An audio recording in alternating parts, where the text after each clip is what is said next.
Hello everyone, welcome you all. मैं श्वेता जायसवाल आप सभी का हमारे ऑनलाइन प्लेटफॉर्म आरएस क्लासेस परीक्षा रूम में स्वागत है। फटाफट से सभी लोग क्लास के लिए आ जाइए। एज यूजुअल हम अपने वही 15 क्वेश्चंस के साथ अपने सिलेक्शन को छीनने की फाइट में शुरू हो रहे हैं। तो सभी लोग फटाफट से क्लासेस के लिए कंटिन्यू कर लीजिए, जिससे हम एज यूजुअल, क्योंकि हमारे पास बहुत ज़्यादा टाइम तो है नहीं, है ना, क्योंकि पेट के एग्जाम में लगभग बहुत कम ही टाइम रह गया है। तो हम छुट्टी को बहुत वो नहीं ले सकते कि हाँ चलो छुट्टियाँ हैं तो फिर हम क्लास नहीं करेंगे। तो क्लास को हमेशा कंटिन्यू करते रहना है। जब तक आपके एग्जाम नहीं है, तब तक नहीं हो जा रहा है, तब तक आपको ये है कि प्रैक्टिस सेट्स कंटिन्यू लगाते रहने हैं। तो प्रैक्टिस सेट कंटिन्यू लगाने से ये होगा कि आपकी जो चीज़ें हैं वो एज यूजल बनी रहेंगी। एंड कुछ भी आपको ये नहीं लगेगा कि हाँ चलो यार ये सारी चीज़ें तो छूट जा रही हैं, या फिर ये क्लास है तो छूट। ठीक है, मानते थे कि फेस्टिवल के साथ साथ अपनी चीज़ों को भी मेंटेन करना जरूरी। रीज़न ये है कि फेस्टिवल आपके चीज़ों को बस मूड स्विंग करने के लिए होता है कि हम मूड चेंज कर दें। चलो ठीक है, कई टाइम से आप पढ़ रहे हैं, फिर उसके साथ साथ ये हुआ कि हाँ चलो ठीक है, हम अपनी चीज़ों को इस तरीके से रखते हैं कि हाँ कंटिन्यू हमारा मतलब जो प्रैक्टिस है वो सारी चीज़ें हैं, जो भी क्लासेस हैं सभी में आप लोग वापस से बैक आ पाओ। ठीक है, तो ये तो फिलहाल अभी फेस्टिवल सीजन ये बने रहेंगे, बट उसके साथ साथ हमें अपनी प्रोफेशन को ऐसे रखनी है कि हमें वो चीज़ उतनी इफेक्ट ना करे। ठीक, तो ऑलरेडी हमारा जो चल रहा है पेट का, वो ऑलरेडी जैसा कि मैं हमेशा रोज ही आपको बताती हूँ, मॉर्निंग से ही क्लास शुरू हो जाती है 7:30 से टिल 8:30 तक रहती है, जिससे कंटिन्यू पहली क्लास मेरी रहती है। तो उसमें हम अपने 15 साइंस के क्वेश्चंस करते हैं, जिसमें फिजिक्स केमिस्ट्री बायो वो तीनों ही रहते हैं। तो सारे टीचर से आप रूबरू हो चुके हैं। तो जो भी क्लास आपको लगे बच्चे की हाँ ये क्लास हमारे लिए इंपॉर्टेंट है, उसको आप कंटिन्यू करते रहिएगा। ठीक है, जिससे क्या हो कि आपका जो सिलेक्शन हो वो श्योर होगा। ठीक, ये तो फिलहाल बैच के बारे में है। नाउ कुछ पेड बैचेस के बारे में बात करेंगे। देन उसके बाद हम अपने एक अच्छे से कोड के साथ अपनी मॉर्निंग की शुरुआत करते हुए अपनी क्लास को स्टार्ट करेंगे। ठीक है, तो फटाफट से सारे बच्चे क्या करिएगा, सेशन को शेयर कर दीजिएगा, और जिससे जो भी बच्चे भी नहीं आए हैं, क्योंकि कंटिन्यूटी बनाए रखनी है और क्लासेस इस टाइम पे होना बहुत ज़्यादा ज़रूरी है, क्योंकि आपका एग्जाम बहुत क्लोज है, बहुत क्लोज है। लाइक आप मैक्सिमम 10 डेज 12 डेज ही बचे हुए हैं। तो इसमें आपको क्या करना है, अपनी प्रोफेशन को ऐसे रखनी है कि हम आपका कुछ भी छूटे नहीं। ठीक है, चलिए पेड बैचेस के बारे में डिस्कस करके फिर हम अपनी क्लास को शुरू करते हैं। बहुत ज़्यादा टाइम हम लेंगे क्योंकि हमारे पास ऑलरेडी टाइम नहीं है। ऑलरेडी हमारा बैच चल रहा है ऑनलाइन ऑफलाइन, जो कि यूबीपी टीजीटी सुपरटेट है, एंड इसमें आपके ऑनलाइन ऑफलाइन दोनों ही बैचेस चल रहे हैं। कोई भी इन्फॉर्मेशन चाहिए इसके बारे में, लाइक कि आप इन नंबरों पर कॉल कर सकते हैं। ठीक है, कुछ भी आपको इन्फॉर्मेशन चाहिए आप इन नंबरों पर कॉल करके लाइक देखिए। ठीक है, इन नंबरों पे आप कॉल कर कुछ भी आप पूछ सकते हो। ठीक है, चल मॉर्निंग से ही आपकी हमारी क्लासेस भी शुरू हो जाती है। ये हमारा पैड जो ऑफलाइन हो या ऑनलाइन दोनों ही क्लासेस इस तरीके से। अगर कुछ भी फीस वगैरह के बारे में इन्फॉर्मेशन चाहिए, फीस बहुत ही नॉमिनल से रखी गई है, कोई बहुत बड़ी बात नहीं है। Live classes, doubt session, study material किस तरीके से आप लोग को दी जाती है लाइक अगर उसके बारे में आपको जानना है तो आप इन नंबरों का कॉल करके मॉर्निंग 9:30 to 6 PM तक कुछ भी आप इन्फॉर्मेशन ले सकते हैं। ये तो फिलहाल हमारे बैचेस के बारे में थी, लाइक ये कह सकते हैं paid and unpaid and free of cost. ठीक, तो उसके साथ साथ आपको क्या करना है, इन्हीं के साथ आपको अपनी प्रिपरेशन को इस तरीके से रखना है कि कभी भी कुछ भी आपका रुके नहीं। क्योंकि अगर वैकेंसी का वेट करते रहेंगे तो ये होगा कि हो सकता है कि जैसे कहते हैं ना कि हाँ जब प्यास लगी तब अगर कुआं खोदने जाएंगे, तो जब तक प्यास जो है वो बुझेगी, बुझने का वो हमारे बॉडी मतलब हार्म होगी कि भाई प्यास लगी है, तो अगर खोदते खोदते एनर्जी नहीं बचेगी तो फिर क्या ही मतलब। इसके पहले ही आप अपनी प्रिपरेशन को ऐसे रखें कि वो आपके लिए काम दे। चलिए फिर इसके साथ हम अपने एक अच्छे से कोड के साथ शुरुआत करते हैं। तो आज का हमारा कोड क्या कह रहा है कि मेहनत इतनी खामोशी से करो कि कामयाबी शोर मचा दे। रीजन क्या है ना, किसी को कुछ बताना है नहीं बताना, that's totally up to you कि हाँ आपको कुछ कहना है या नहीं, लेकिन अपनी प्रिपरेशन को ऐसे रखने लोगों के सामने ऐसे लगे कि हाँ अरे यार ये क्या ही करेगा। दो तीन, क्योंकि देखिए इसमें गवर्नमेंट जॉब के लिए पेशेंस रखना बहुत ज़्यादा ज़रूरी होता है। इसके लिए ये मैटर करता है कि आपको, क्योंकि ये बिल्कुल भी नहीं है, क्योंकि आप सारी चीज़ सरकार की भी देख रहे हैं कि किस तरीके से क्या वैकेंसी आ रही है, कैसे पोस्टिंग हो रही है, किस तरीके से एग्जाम हो रहा है। तो सारी सारी चीज़ें देखते हुए कि अगर देखा जाए तो आप ये सोच के अगर प्रिपरेशन कर रहे हैं कि ठीक है 6 महीने में प्रिपरेशन कर लूँगा, उसके बाद फिर हम क्या करेंगे कि वैकेंसी आएगी फिर एग्जाम देंगे तुरंत सिलेक्शन, ऐसा नहीं होता है। गवर्नमेंट जॉब में बिल्कुल भी ऐसा नहीं होता। आपको बहुत टाइम इसमें आप खुद को इन्वेस्ट करना, मैक्सिमम या मिनिमम अगर चलिए तो मिनिमम आपको 2 साल तो इसमें इन्वेस्ट अपना करना ही होता है कि 1 साल आप पूरे का पूरा सिलेबस 2 बार रिवाइज कर जाओ। उसके बाद जब वैकेंसी आए तो अपने प्रिपरेशन को ऐसे रखें कि वो आपको एक बिल्कुल भी मतलब इंस्टेंट से तुरंत आपको मिल सके, है ना। तो उसके लिए ये जरूरी है कि अपनी मेहनत इतनी खामोशी से करिए कि जब आपका सिलेक्शन होना, तो फिर जब वो शोर मचाएगी तो फिर किसी को कुछ कहने की जरूरत नहीं होगी। तब तक बिल्कुल साइलेंट होकर अपने काम को करिए कि जब तक आपका सिलेक्शन हो नहीं जाता, तब तक के लिए आप अपनी चीज़ों को कंटिन्यू करते रहिए। So now we will start our questions. तो सभी लोग कॉपी पेन उठा के बैठ जाइएगा। तो क्या करना है कि सारे क्वेश्चंस के आंसर जो भी आपको ये लगे कि ये क्वेश्चन नया है, इसके पहले हमने ये क्वेश्चन नहीं किया है, उनको क्या करिएगा आप नोट डाउन करिएगा और साथ ही साथ उनको जैसे रिवीजन करने के टाइम पे आपको बहुत हेल्पफुल होगी। रीज़न ये होगा कि जब भी आप, क्योंकि आई नो सभी के पास इतना टाइम नहीं रह गया है कि आप फिर से रिवाइज करो सारा सब कुछ, तो बस ये हो कि अगर कुछ सा रिवीजन करना है तो शॉर्ट नोट्स हमेशा बना के रखें, जिससे क्या हो कि आपकी चीज़ें मतलब एकदम क्विक से आप देख पाओ कि हाँ यार ये क्वेश्चन था, ये क्वेश्चन था, ये क्वेश्चन है ना, ऐसे वाले से। चल so now we will start our question. तो क्वेश्चंस को बच्चे ध्यान से पढ़िएगा और उसके बाद आंसर करिएगा कि वो इसका एग्जैक्टली आंसर क्या होगा, ठीक है।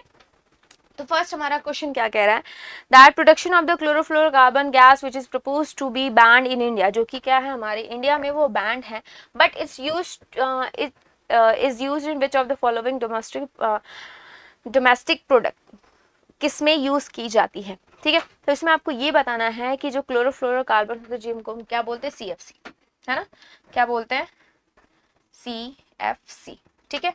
जिनका फुल फॉर्म अगर देखा जाए तो फुल फॉर्म आपका क्या होता है, क्लोरोफ्लोरोकार्बन, है ना, क्लोरोफ्लोरोकार्बन,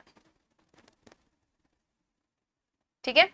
क्लोरोफ्लोरोकार्बन अगर फुल फॉर्म, कभी कभी इस तरीके से भी क्वेश्चन आपका आ जाता है कि CFC का फुल फॉर्म क्या होता है, क्योंकि पेट का एग्जाम है, तो पेट के एग्जाम के अकॉर्डिंग हम वो आप सारे ही क्वेश्चन को पिकअप करेंगे जो कि आपके क्वेश्चन में आ सकते हैं, ठीक है। तो यहाँ पे अगर बात करें तो एग्जैक्टली आपसे ये पूछ रहा है कि जो ऐसा कौन सा गैस है जो कि इंडिया में तो बैंड है, बट ये है कि आपके जो डोमेस्टिक प्रोडक्ट में यूज की जाए, मतलब इंडिया में सपोज टू बैन करना चाहते हैं, प्रस्ताव है, लेकिन अभी बैन तो नहीं है, बट हाँ इसका अभी भी इसमें यूज किया जा रहा है। तो वो आपका कौन सा ऑप्शन होगा, फटाफट से सभी लोग आंसर करिएगा कि एग्जैक्टली आपका ऑप्शन क्या होगा। पहला आपका television, refrigerator, second tubelight, fourth खाने बनाने वाला गैस। खाने बनाने वाले गैस की बात करें तो उसमें आपका CNG होता है ना, तो वो तो फिलहाल बैन नहीं है। कुकिंग गैस, ट्यूबलाइट की बात करें तो ट्यूबलाइट में आपके जनरली कौन सी गैस होती है, जो ऑर्गन होती है, वो जितने भी आपके ये कह सकते हैं इनर्ट गैसेस, मतलब ये कैसे कंप्रेस करके उसमें डाली जाती है। एंड उसके साथ ही साथ अगर बात करें तो रेफ्रिजरेटर में आपकी कौन सी गैस यूज की जाती है, रेफ्रिजरेटर में हमारे CFC गैस यूज की जाती है। तो यहाँ पे अगर ऑप्शन और आंसर की बात करें तो आंसर आपका क्या होगा, बी होगा, ठीक है। तो जिन्होंने भी बी आंसर किया उन सभी का राइट है, ठीक। सो इसमें आपका एग्जैक्टली आंसर क्या होगा कि जो आपकी क्लोरोफ्लोरोकार्बन है गैस का उत्पादन के जो कि भारत में प्रतिबंध है, एंड इसका फुल फॉर्म CFC का क्लोरोफ्लोरोकार्बन, एंड कहाँ पे किस डोमेस्टिक प्रोडक्ट में यूज किया जाता है, वो आपका कौन सा होगा, रेफ्रिजरेटर में, ठीक है। चल तो यहाँ पे क्या होगा आंसर आपका, B will be the right answer, ठीक है। चलिए नेक्स्ट, मानव रक्त का मुख्य बफर तंत्र, the main buffer system of the human blood is, बताइएगा। ऑप्शंस आपके सामने हैं, एग्जैक्टली आंसर क्या होगा, ठीक है, बताइएगा ऑप्शन कि main buffer system of human blood is, जो कि अगर बफरिंग की बात करें हमारी बॉडी के लिए बहुत ज़्यादा इंपॉर्टेंट होता है, क्योंकि हमारी बॉडी में मतलब ब्लड का जो ट्रांसपोर्टेशन, जो गैसेस ट्रांसपोर्टेशन होते हैं, एंड उसके pH वैल्यू, किसकी pH वैल्यू एंड आप उनके ट्रांसपोर्टेशन, है ना, pH वैल्यू एंड उसकी क्या transportation of gas, pH value and transportation of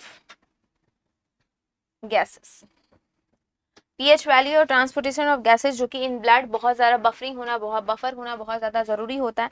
तो इसमें आपकी ये बताना है कि इसमें आपकी कौन सी चीज़ें यूजफुल होती हैं, ठीक है। ऑप्शन के अकॉर्डिंग आपको बताना है, बताइएगा सभी के सभी,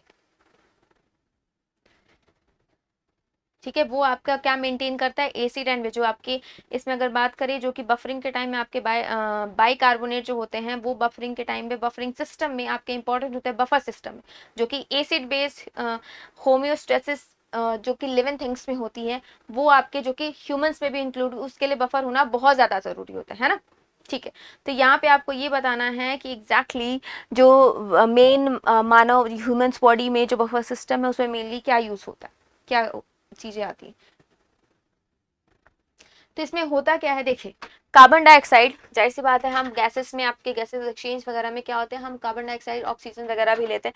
तो इसमें आपका क्या होता है कि जो कार्बन डाइऑक्साइड, ठीक है, कार्बन डाइऑक्साइड आपके वाटर के साथ, ठीक है, यहाँ पे प्लस वाटर के साथ क्या होता है, कंबाइन होकर आपके क्या फॉर्म करता है, आपका कार्बोनिक एसिड फॉर्म करता है, ठीक, क्या फॉर्म करता है आपका H2CO3, क्या फॉर्म करता है आपका कार्बोनिक एसिड, ठीक है, क्या फॉर्म कर रहा है आपका कार्बोनिक एसिड, एंड यही जो आपका कार्बोनिक एसिड है ये टर्न होता है धीरे धीरे रैपिडली आपका हाइड्रोजन आयंस फॉर्म करते हैं एंड बाइकार्बोनेट में, किसमें, बाइकार्बोनेट, ठीक है, बाइकार्बोनेट में, एंड उसके साथ है ना, बाइकार्बोनेट का फॉर्मूला आपका क्या होता है SCO3, ठीक है, किसमें कन्वर्ट हो जाता है आपका धीरे धीरे, मतलब आपका इसमें होता क्या है बफरिंग में एग्जैक्टली, कार्बन डाइऑक्साइड जो होता है वाटर के साथ आपके ये कह सकते हैं कि हाँ रिएक्शन करके या फिर ये कह सकते हैं बॉन्ड करके कंबाइन होके आपके बनाते क्या है कार्बोनिक एसिड बनाते हैं, उसके साथ साथ जो कार्बोनिक एसिड है वो धीरे धीरे रैपिडली क्या होता है वो डिसोसिएट होता है, किसमें, एक तो मतलब एक तरीके से वो डिसोसिएट हो जाता है हाइड्रोजन आयंस में, एंड प्लस इसमें आपका क्या होगा प्लस हाइड्रोजन आयंस भी रिलीज होंगे, एंड उसके साथ बाइकार्बोनेट में ये रिलीज होगा, तो इसमें आपके होंगे क्या, first option will be right, A option यहाँ पे राइट होगा, तो जिन्होंने ए ऑप्शन किया उन सभी का राइट, ठीक। चल यहाँ चलते हैं नेक्स्ट क्वेश्चन पे, तेलों के हाइड्रोजनीकरण में उत्प्रेरक के रूप में प्रयुक्त धातु कौन सी है, the metal that is use as the catalysis in the hydrogenation of oil is, कौन सी होती है, निकल होती है, लेड होती है, कॉपर होती है या फिर टीन होती है, बताइएगा कौन सी होती है, जो तेलों के हाइड्रोजनीकरण में उत्प्रेरक के रूप में क्या यूज किया जाता है, कौन सा एज अ कैटालिसिस यूज किया जाता है,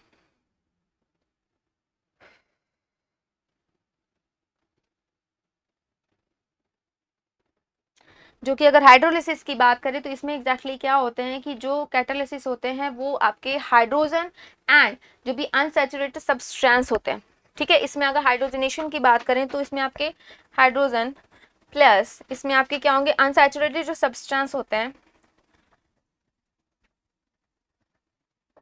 अनसैचुरेटेड सबस्ट्रेट, ठीक है, आपका क्या होता है मतलब दोनों ही मैकेनिज्म में आपके क्या होता है ये दोनों के बीच में जो कॉम्बिनेशन मतलब ये कह सकते हैं इसमें आपका एग्जैक्टली जो कैटालिसिस के फॉर्म में यूज किया जाता है वो आपका क्या होता है निकल होता है ना, तो जिन्होंने पहले तो जिन्होंने ए ऑप्शन किया उन सभी का राइट है, एंड साथ ही साथ ये बता दें कि आपके निकल जो होते हैं मोस्टली रिएक्शन करते हैं किसमें कैटालिसिस में, बिकॉज ये बहुत चीपर होता है, मतलब चीपर इन द रन या टू रन, लाइक बहुत ईजी तरीके से इनको फॉर्मेशन करने में काफी हेल्प करते हैं, ठीक है, तो ये दोनों में ही दोनों के रिएक्शन के लिए जो एज अ कैटालिसिस यूज किया जाता है वो कौन सा होता है निकल, ठीक। चलिए let's come on the next question, झाग तैयार करने की प्रक्रिया में प्रयुक्त तेल, the oil use for the froth flotation process, बताइएगा coconut oil, olive oil, kerosene oil या फिर आपके पाइन ऑयल, क्या यूज किए जाते हैं, बताइएगा, जो कि प्यूरिफिकेशन ऑफ ओट्स, अगर एग्जैक्टली यहाँ पे फोर्थ फ्लोट्रेशन या फिर ये झाग तैयार करने की प्रक्रिया किसमें की जाती है, तो इसमें आपका होता है क्या एग्जैक्टली हमें जब ओट्स का प्यूरिफिकेशन करना होता है ना, प्यूरिफिकेशन ओट्स प्यूरिफिकेशन,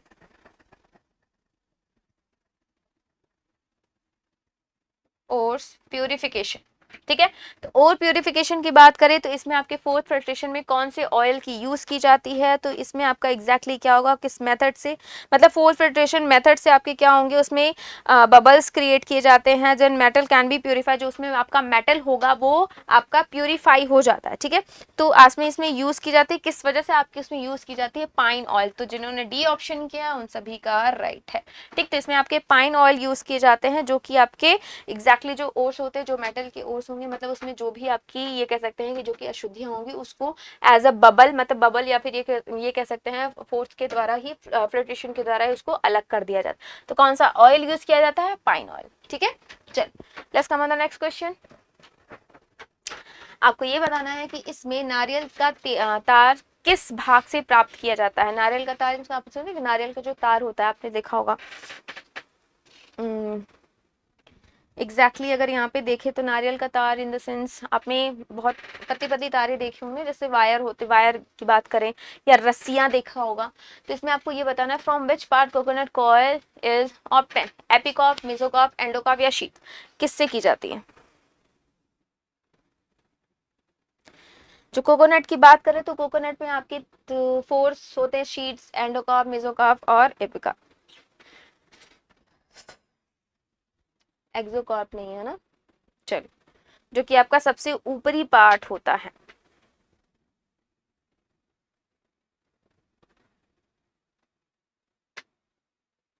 तो इसमें आपके एग्जैक्टली बात करें तो एग्जैक्टली आंसर क्या होगा, इसमें आपके मीजोकॉर्प जो कि आपके जिसमें तार हमें मिलता है, मीजोकॉर्प से हमें क्या होता है कि मतलब वायर मिलते हैं। तो इसमें जो मीजोकॉर्प होते हैं वो आपके देखिए, अगर मान लीजिए यहाँ पे एक सेंटर का हो गया, ये मान लीजिए एक तरीके का आपका क्या है ना, नारियल है ना, कोकोनट, ठीक। ये आपकी ये वाला बाहर वाला पोर्शन ब्राउन होता है ना, सभी ने नारियल खाया होगा, ऐसा तो है नहीं किसी ने नहीं खाया होगा, सभी ने नारियल खाया होगा। तो पहला वाला एकदम ऊपरी पार्ट जो होता है कौन सा होता है आपका, एक्सो का, एक्सो का, है ना। और सेकंड आपका क्या होता है, मीजो का, ठीक है, मीजो का, ठीक है।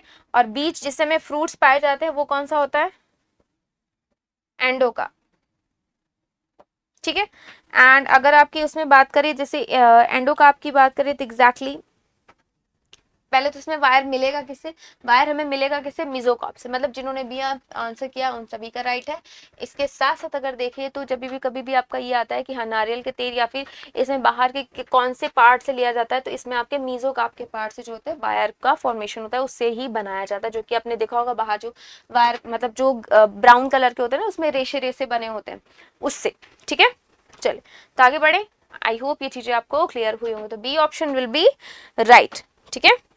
चलिए नेक्स्ट, मिट्टी में नाइट्रोजन का स्थिरीकरण, fixation of the nitrogen in the soil किसके द्वारा होता है, वायरस के, फंजाई के, बैक्टीरिया, फिर protozoa.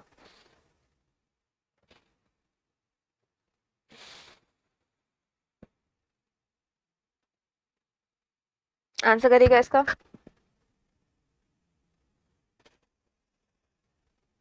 Nitrogen fixation,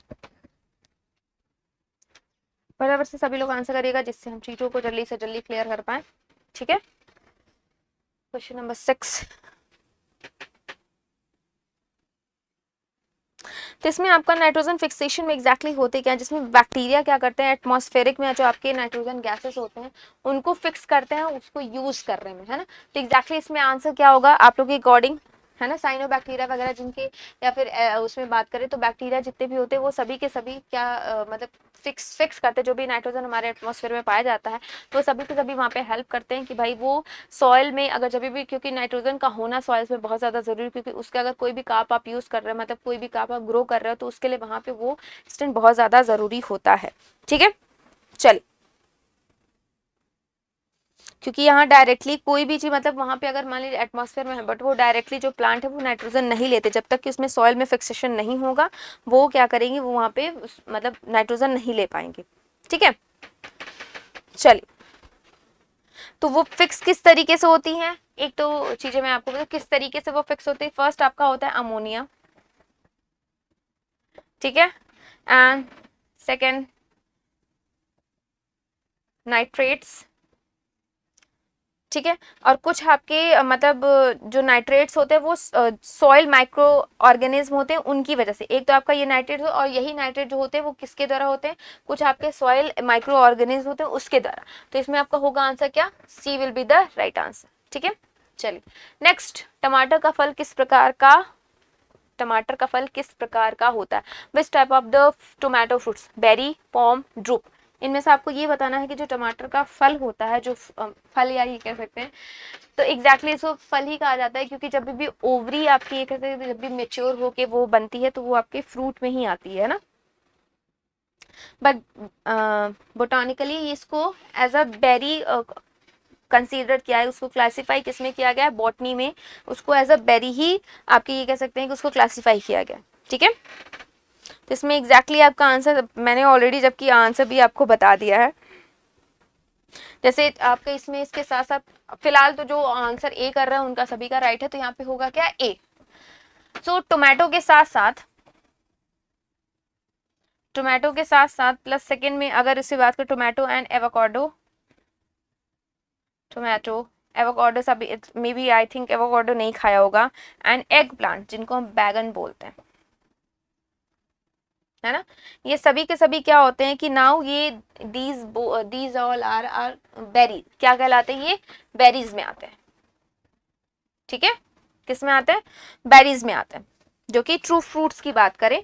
so as a true fruits is develop, जितने भी ट्रू फ्रूट्स होते हैं वो आपके ओवरी जो होती है ना, वही आपके क्या होता है, वो ग्रो करके आपके क्या होते हैं, फ्लैशी फ्रूट जो पेरिकल वॉल के साथ आपके क्रिएट हो जाती है, तो वो आपके क्या कहलाते हैं, ट्रू फ्रूट।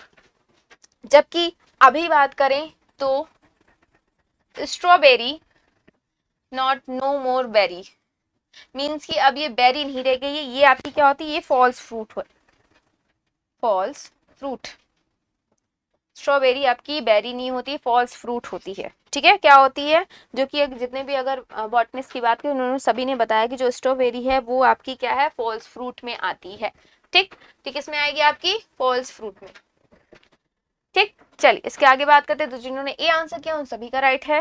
नेक्स्ट, सस्ते और आम तौर पर इस्तेमाल होने वाले ग्लास को सोडा ग्लास कहा जाता है, ऐसा इसलिए कहा जाता है क्यों। इसमें आपको एग्जैक्टली आपने देखा होगा कहीं कहीं पे जो ग्लासेस यूज किया, इवन चाय भी लोग पीते होंगे, है ना, चाय भी लोग बहुत अच्छे से पीते होंगे, तो उन सभी के लिए कि सबको छोटे छोटे, इवन अभी तो सबको कुल्हड़ वाली चाय ज़्यादा पसंद है, तो सभी को जब ऐसे छोटी छोटी उसमें ग्लासेस मिलते हैं उनको सोडा वाले, मतलब ये कहते हैं सोडा वाले ग्लास क्यों कहा जाता है, बताइएगा।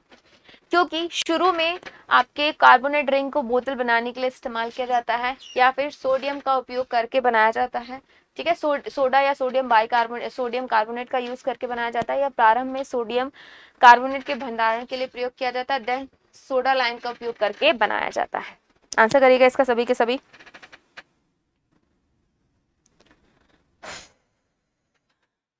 आपको ये आंसर करते हैं, जाहिर सी बात है सबने ये सोडा वाला ग्लास सबने देखा होगा, आई डोंट थिंक सो कि किसी ने नहीं देखा होगा। ठीक है, इवन ये क्वेश्चन भी आ सकता है कि अगर सबसे जो, ये तो काफी बड़ा आपको क्वेश्चन दे दिया गया है, बट इसमें आके सिंपल सीधा सा क्वेश्चन ये भी आ सकता है कि जो आपके सोडा ग्लास होती है वो किससे बनी होती है। सीधी सिंपल सी बात है कि जो आपका सोडा ग्लास होती है वो किससे बनी, बस यही बताना है। ठीक है, तो इसमें अगर एग्जैक्टली जिन्होंने बी आंसर किया उन सभी का राइट है, तो बी आपका क्या होगा, राइट होगा, क्योंकि ये किससे मिलके बना होता है, सोडियम बाइकार्बोनेट्स, सोडियम कार्बोनेट्स उपयोग करके बनाया जाता है। किससे मिलके बनाया जाता है, सोडियम कार्बोनेट से। ठीक है, रीजन क्या होता है कि मतलब इजी तरीके से मिल भी जाते हैं और थोड़े चीप भी होते हैं, एक्सपेंसिव नहीं होते, तो आराम से मिल जाता है। तो बी ऑप्शन यहाँ पे आपका राइट हो जाएगा। ठीक, चल नेक्स्ट, फ्री फॉल तभी संभव है, free fall possible only in, free fall कहाँ पॉसिबल है, लाइक एटमॉस्फेयर में, एयर में, सी में, वैक्यूम में, कहाँ पॉसिबल बताइएगा। आंसर करिएगा सभी के सभी। फ्री फॉल से यहाँ पे अगर देखें तो आपका कोई भी बाहर से कुछ भी मतलब कोई मैटर नहीं है, एंड इसमें आपका कोई भी अपोजिट, ये कह सकते हैं कि कोई भी अपोजिट फोर्स नहीं लग रहा है, फ्री फॉल हो रही है ड्यू टू ग्रेविटी, है ना। ड्यू टू ग्रेविटी मतलब सीधा सीधा सिर्फ आपका क्या होता है, ड्यू टू ग्रेविटी, मतलब ग्रेविटी ये फोर्स के थ्रू आपका फ्री फॉल हो रहा है, गिरता जा रहा है, तो किस में होता है,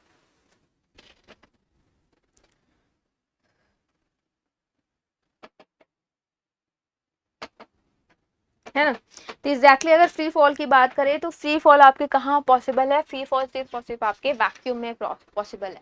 ठीक है, तो आपके कहाँ पे पॉसिबल है, बी, डी, डी जिन्होंने आंसर किया उन सभी का राइट होगा, तो डी में ही पॉसिबल है। रीजन आपका क्या होगा यहाँ पे कि जैसे इस पे कोई भी आउटर आपके फोर्स नहीं लग रहे, बस जस्ट बिकॉज ऑफ ये आपके जो ग्रेविटी फोर्स की वजह से, सिर्फ और सिर्फ किसकी वजह से, gravity force, due to gravity, due to gravity. ठीक है, जो आपकी ड्यू टू ग्रेविटी की वजह से आपके क्या होते हैं, जो फ्री फॉल होना पॉसिबल होता है, किसमें, सिर्फ और सिर्फ वैक्यूम में, खाली स्थान पे, या फिर वहां पे कुछ भी आउटर फोर्स नहीं लग रहा है। तो 9 का डी जिन्होंने किया उन सभी का राइट है। नेक्स्ट, नेक्स्ट आंसर करिएगा। क्वेश्चन आपका क्या कह रहा है कि एक जल विद्युत में जो वह ऊर्जा क्या है जो विद्युत ऊर्जा में परिवर्तित होता है। In a hydro power what is the energy that is the converted into the electrical energy. Hydro power में या जल विद्युत में वह ऊर्जा क्या है जो विद्युत ऊर्जा को परिवर्तित, विद्युत ऊर्जा में परिवर्तित होता है, बताइएगा किससे, किस वजह से। पहला mechanical energy, second potential energy, third heat energy, fourth kinetic energy. इसमें आपके बहुत टाइप के हाइड्रो पावर इस टाइम पे मतलब फैसिलिटी मिल चुकी है ना।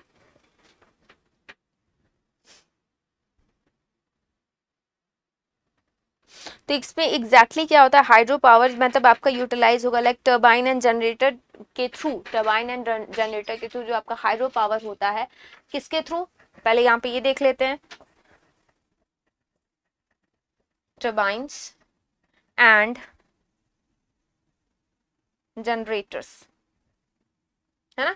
टर्बाइंस एंड जनरेटर्स के थ्रू ये क्या करते हैं, मतलब कन्वर्ट कर देते हैं किसमें, काइनेटिक एनर्जी में, है ना। तो इसमें एग्जैक्टली ऑप्शन क्या होगा, जो डी आंसर कर रहे हैं उन सभी का राइट है। तो जल विद्युत में वह ऊर्जा क्या है जो विद्युत ऊर्जा में परिवर्तित होती है, that will be kinetic energy. ठीक है, जिसमें आपको क्या होते हैं कि जो हाइड्रो पावर होता है वो आपके टर्बाइन एंड जनरेटर के थ्रू कन्वर्ट हो जाते हैं किसमें, kinetic energy into the electricity. अब यही जो आपकी काइनेटिक एनर्जी है ये किसमें कन्वर्ट हो जाएगी, इलेक्ट्रिसिटी में। ठीक है, इलेक्ट्रिसिटी में, ठीक, किसमें कन्वर्ट हो जाएगी, इलेक्ट्रिसिटी में। ठीक है, देन वो भी आपकी कहाँ, हर जगह मतलब डोमेस्टिकली यूज की जाती है, होम में हो गया, मतलब जब भी आपका कोई भी कारखाना है, मतलब एवरीवेयर, सब जगह आपकी इलेक्ट्रिसिटी सभी को पता है कि सब जगह यूज की जाती है। तो आपका क्या होगा, हाइड्रो पावर किसकी वजह से, हाइड्रो पावर टरबाइन जनरेटर की वजह से किसमें कन्वर्ट होता है, काइनेटिक एनर्जी में, फिर वो काइनेटिक एनर्जी किसमें कन्वर्ट हो जाती है, इलेक्ट्रिसिटी में। ठीक, तो जिन्होंने डी ऑप्शन किया उन सभी का राइट है। चलो चलो फटाफट से आगे, नेक्स्ट, मैंने ज्यादा आगे बढ़ा दिया क्या, चलिए नहीं, ठीक है। 11, परमाणु रिएक्टर में ग्रेफाइट की छड़ें किस लिए यूज की जाती है। तो ग्रेफाइट जो न्यूक्लियर रिएक्टर की बात की जा रही है, तो उसमें जो आपकी ग्रेफाइट की रॉड होती है वो किस लिए यूज की जाती है। फर्स्ट, आपके react with U to release energy, मतलब इसमें आपकी क्या होती है, ग्रेफाइट मतलब जो आपका एनर्जी होती है उसके साथ रिएक्ट करने के लिए, या फिर न्यूट्रॉन को प्रोड्यूस करने के लिए, अंडर को combination of the trigger to nuclear, या फिर दहन में गुजरने वाले परमाणु विखंडन को ट्रिगर करने के लिए, मतलब उसको और बढ़ाने के लिए, या तीव्र गति में चलने वाले न्यूट्रॉन को तापी न्यूट्रॉन में बदलने के लिए। Convert fast moving neutrons into the thermal neutrons. बताइएगा इसका आंसर। ग्रेफाइट रॉड का फंक्शन एजुअली देखा जाए तो उस मतलब मॉडरेट करने के लिए होता है, मतलब कि कंट्रोल करने के लिए। एग्जैक्टली अगर देखा जाए तो ग्रेफाइट रॉड जो होती है वो सिर्फ और सिर्फ उसको कंट्रोल करने के लिए की जाती है ना। किसके लिए की जाती है, उसके कंट्रोल करने के लिए। ठीक, चलिए एग्जैक्टली आप यहाँ पे देखिएगा, the graphite road is use in the nuclear reactor, that किस लिए यूज की जाएगी, पहला आपका मॉडरेट करने की, या फिर controlling the nuclear reactor to control convert the fast moving neutrons into the thermal neutron, किसमें कन्वर्ट करने के लिए, जो आपके फास्ट मूविंग न्यूट्रॉन है उसको थर्मल न्यूट्रॉन में कन्वर्ट करने के लिए की जाती है। मतलब सिंपल सीधी सी बात है, जो ग्रेफाइट रॉड होती है वो किस लिए यूज की जाती है, मॉडरेट, एज अ मॉडरेटर, या फिर कंट्रोलर, मतलब कि बहुत ज्यादा स्पीड उसकी बढ़े ना। ठीक है, एज अ मॉडरेटर या फिर एज अ कंट्रोलर यूज की जाती है। ठीक है, तो इसमें एग्जैक्टली क्या होगा कि जिन्होंने डी ऑप्शन किया, यहाँ पे आपका राइट हो जाएगा कि converting the fast moving neutrons into the thermal neutrons. ठीक, तो डी ऑप्शन यहाँ पे क्या हो जाएगा, राइट हो जाएगा। नेक्स्ट, निम्नलिखित में से जिस अणु में आयनिक वर्ड का प्रतिशत उच्चतम होता है, molecule which has the highest percent of ionic character among the following is. बताइएगा आंसर फटाफट से।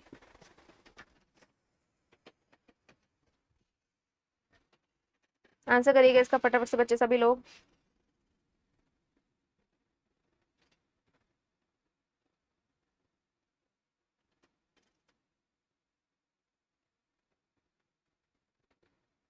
इसमें आपको ये बताना है कि highest percentage of ionic character among the following, इसमें से आपके हाईएस्ट कैरेक्टर जो आयनिक कैरेक्टर होंगे वो किसमें ज्यादा होंगे।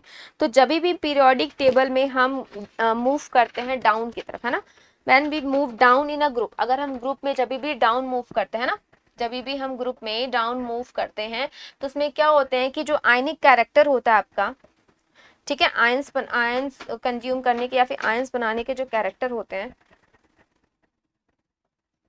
वो बढ़ते रहते हैं ना, काफी आपके इंक्रीज करते रहते हैं वो, जो कि उनके हाइड्राइड्स होते हैं वो, जबकि हाइड्राइड जो होते हैं वो डिक्रीज करते हैं। ठीक है, हाइड्राइड्स जो होते हैं वो डिक्रीज होते हैं। ठीक है। और जो अगर बात करें उसमें जिस वजह से उनके क्या आयनिक कैरेक्टर काफी ज्यादा होते हैं, तो इस वजह से आपके B option B will be the right. यहाँ पे जिन्होंने बी ऑप्शन किया उन सभी का राइट होगा कि आपका यहाँ पे एग्जैक्टली क्या होगा कि अगर हम जब भी पीरियोडिक टेबल में डाउन टूवर्ड मतलब ग्रुप में आपके डाउनवर्ड्स की ओर जाते हैं तो उसके जो हाइड्राइड्स होते हैं वो डिक्रीज करते हैं, जिसमें उनका क्या होगा आयनिक कैरेक्टर इंक्रीज कर जाता है। ठीक है, तो B option will be right. Next, mirage किसके कारण होता है? चलिए बताइएगा इसका आंसर।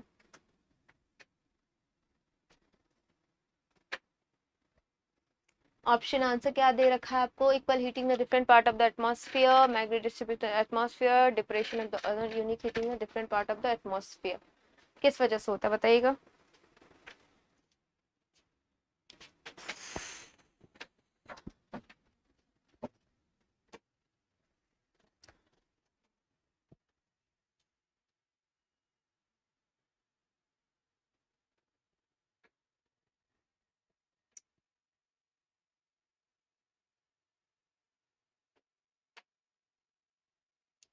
चलिए, तो इसके अकॉर्डिंग अगर देखते हैं तो आपके एग्जैक्टली आंसर क्या होगा? पहले तो आपके मिराज होते किस वजह से हैं?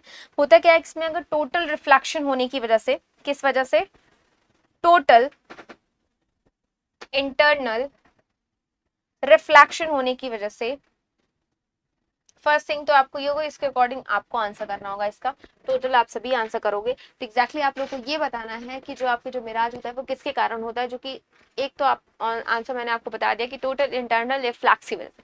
बट इसके साथ ही साथ ये होता है कि जब भी आपने देखा होगा ना कि काफी दूर तक या सड़क पे हम लोग चलते हैं या फिर उस तरीके से या फिर रेगिस्तान वगैरह, तो कुछ दूर पे ऐसा फील होता है कि वहां पे एक मतलब लेयर है या फिर वहां पे पानी है, बट एग्जैक्टली वहां पे होता नहीं है। रीजन यही होता है कि उसमें आपको टोटली इंटरनल रिफ्लेक्शन होने की वजह से वहां पे हमें ये सेम्स होता है, मतलब वो दिखाई देता है कि वहां पे पानी, बट एग्जैक्टली वहां पे पानी नहीं होता। तो आपके अकॉर्डिंग यहाँ पे एग्जैक्टली आंसर क्या होना चाहिए, इसका आंसर आप लोग मुझे कमेंट में करके बताइएगा। ठीक है, चलिए तो इसका आंसर करिएगा एंड उसके साथ now we will go on the next question. Poison gland of the snakes are homologous, मतलब सांपों की विष ग्रंथियां किसके समरूप होती हैं?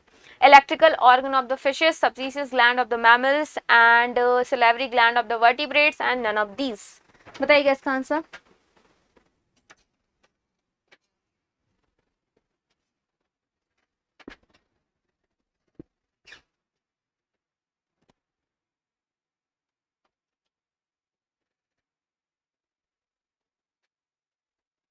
चलिए, इसमें आप लोग आंसर करिएगा एंड अभी इसका आंसर करिएगा। दैट सांपों की विष ग्रंथि समरूप होती किससे? Poisonous gases snake are homologous to, किसके इक्वल होती है? तो इसमें जो ग्लैंड होती है वो एक टॉक्सिक मतलब पॉइजनस चीजें रिलीज करती है, जिनको हम क्या बोलते हैं? जू टॉक्सिन्स। क्या रिलीज करती हैं? जू टॉक्सिन्स रिलीज करती है। ठीक है, अब जो टॉक्सिन रिलीज होती है जो कि मॉडरेटेड होती है किसकी, अगर उसको कन्वर्ट किया जाए तो आपके जितने भी आपके वर्टिब्रेट के सैलिवरी ग्लैंड जैसे वो उसके समरूप या फिर ये कह सकते हैं होमोलोगस होता है। सेम एज जो जिन्होंने सी ऑप्शन किया उनका राइट होगा। ठीक है ना। तो इसमें आपके क्या रिलीज होते हैं? जू टॉक्सिन्स रिलीज होते हैं मॉडिफाइड होके आपके जो कि टेरिडोफाइस मतलब ये आपके सैलिवरी ग्लैंड होते हैं वर्टिब्रेट में वो। ठीक है, सो इसमें एग्जैक्टली क्या होगा? सैलिवरी ग्लैंड्स ऑफ वर्टिब्रेट किसके समरूप होते हैं? होमोलोगस किसके होते हैं? Salivary gland of vertebrate. Next, photography में फिक्स के रूप में प्रयुक्त होने वाले रसायन कौन सा केमिकली यूज किया जाता है फोटोग्राफी में? The chemically used as a fix in a photograph is sodium sulfate, borax, sodium thiosulfate या फिर अमोनियम सल्फेट। साथ ही साथ जो केमिकल यूज किया जाता है उसका साथ ही आपको मुझे केमिकल नेम बताना है, मतलब उसका फॉर्मूला बताना है, वो आप सभी मुझे कमेंट में करेंगे क्लास के बाद। ठीक है, जो कि इसका यूज किया जाता है जितने भी फोटोग्राफी होती है टू फिक्स, मतलब जो भी नेगेटिव्स होते हैं, मतलब देखा होगा ना प्रिंट्स निकलते हैं, उसको फिक्स करने के लिए किया जाता है। तो उसमें कौन सी केमिकल यूज की जाती है बताइएगा। तो उसके साथ अगर हम देखें तो कौन सा यूज किया जाता है आपका होगा क्या? सोडियम थायोसल्फेट, इसको एक और नाम से जानते हैं सोडियम हाइपोसल्फेट, सल्फेट, ठीक है, इसको इस नाम से भी जाना जाता है। और केमिकल मतलब फॉर्मूला क्या होगा, Na2S2O3, ठीक है। तो साथ ही साथ अगर बात करें तो सोडियम थायोसल्फेट जो भी फोटोग्राफी में जो कि नेगेटिव डेवलपमेंट होते हैं उनको फिक्स करने के लिए, एंड उसके साथ ही साथ प्रिंट, दो चीजें, पहली तो है ना नेगेटिव्स के लिए, एंड जो भी आपने देखा होगा पतली सी ब्लैक कलर की स्ट्रिप होती है ना वो, एंड उसके साथ ही साथ किसके साथ, प्रिंट, इसको प्रिंट करने में काफी ये इजी होती है, ठीक है। तो इसमें आपका सी जिन्होंने ऑप्शन किया है उन सभी का राइट है। So we all completed our 15 question, okay. हाँ, तो जितना आपको एक क्वेश्चन आपको होमवर्क के लिए मिला उसको आप कमेंट में आंसर करेंगे। सो इसमें जिन्होंने सी आंसर किया उन सभी का राइट है फिलहाल के लिए। So we all completed our 15 question. तो सभी लोग क्या करेगा कंटिन्यू। तो thank you so much to everyone की प्रॉपर सब लोग ऑन टाइम थे एंड सभी ने काफी अच्छे से आंसर्स भी किए। एंड उसके साथ ही साथ अगर आपने अभी तक आरबीएस क्लासेस द परीक्षा को लाइक शेयर एंड सब्सक्राइब नहीं किया तो प्लीज लाइक करेगा, शेयर करेगा, सब्सक्राइब करेगा और अपने फ्रेंड्स को बताते रहिए किस तरीके से क्लासेस यहाँ कंटिन्यू चलती रहती है, ठीक है। तो अभी जिस तरीके से क्लासेस आपकी चल रही है उसको एज यूजुअल करते रहिए। रीजन ये है कि अभी हमारे पास बहुत ज़्यादा टाइम नहीं है, तो हम उसको जितना यूटिलाइज कर सकते हैं उतना हम यूटिलाइज करके अपने एग्जाम को हमें प्रिपेयर करना है, ठीक है। तो रिविजन करते रहिएगा साथ ही साथ। So till then keep learning, keep exploring. Thank you so much, thank you.